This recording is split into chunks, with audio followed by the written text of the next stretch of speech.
So sometimes you have a function within a function, and it's not quite as simple as just using one of the previous rules to execute the derivative. So for instance, I might have a function that says the square root of 2x plus 1 instead of just the square root of x. It's the square root of something besides an x. And so to do the chain rule, what you would have to do is the derivative of the outside shell. Notice that there's an outside shell of a square root and an inside shell of a 2x plus 1. And so if you want to take the derivative, you need to do the derivative of a square root, which is, remember, a square root looks like a 1/2 power. So this would be 1/2, whatever's on the inside, to the negative 1/2, times the derivative of what's on the inside, or the peanut. If you were in my class for the peanut rule, you'd see that the inside's the peanut, the outside's like the candy on the M&M. So you do the derivative of the shell times the derivative of the peanut. Derivative of the shell is bring the 1/2 down, rewrite the base, take 1 off the power, times the derivative of the peanut is 2. And so this would clean up as this 2 and this 1/2 would go away. So now I have 2x plus 1 to the negative 1/2, which is typically rewritten as 1 over the square root of 2x plus 1. And so that is an execution of the chain rule.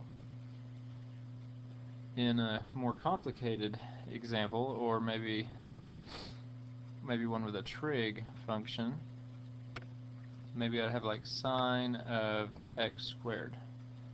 So if this just said sine x, I wouldn't need the chain rule, but since it says sine of something else, I need the chain rule, or the peanut rule. So I need to get good at first recognizing what is the shell. In this case, the shell is sine of something. That's what the outermost function is, and the inside, or the peanut, is the x squared. So the derivative of sine x squared is the derivative of the shell. The derivative of sine of something is cosine of that something. And then I need to multiply that by the derivative of the peanut. The derivative of x squared is 2x. So this is 2x cosine x squared. So that's how you do the chain rule. Sometimes you have more than one chain rule, like maybe I gave you sine squared of 3x plus 1. Okay, and if you watched the video a couple times before this, you might have picked up that sine squared means that the sine function that you're taking, the sine of, which is sine of 3x plus 1, all of that is squared. So this actually has two shells. It has something being squared as the outermost shell, then one of the shells is sine of something, and then the peanut is 3x plus 1. So the derivative of all three shells is, derivative of the outermost shell is bring the 2 down, rewrite what's on the inside of that, take 1 off the power. Okay, so we did the derivative of the outer shell times the derivative of the inner shell.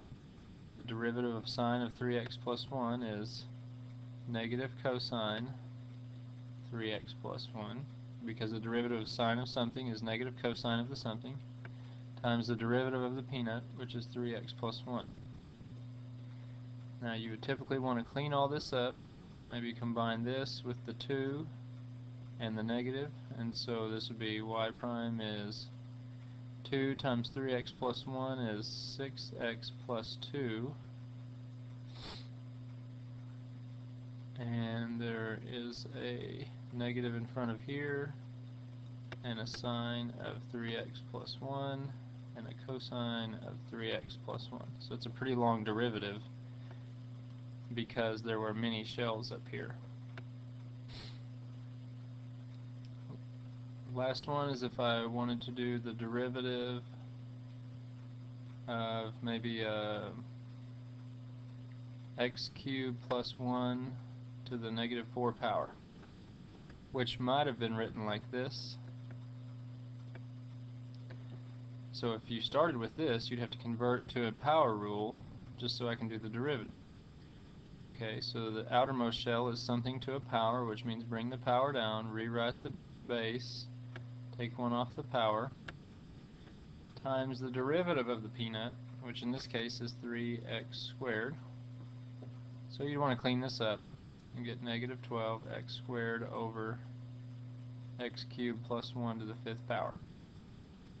And if I asked you what is the derivative of this function when x equals 1, so the derivative at x equals 1 is negative 12 times 1 over 1 plus 1 is 2 to the 5th power is 32, which reduces to negative 6 over 16 if you want to reduce them both because they're even, which would reduce again to negative 3/8, which you could have gotten initially by dividing each of these by 4. So if I asked you what is the derivative, you'd stop here. If I said what is the derivative at a certain coordinate or x value, you would continue on and stick in your x.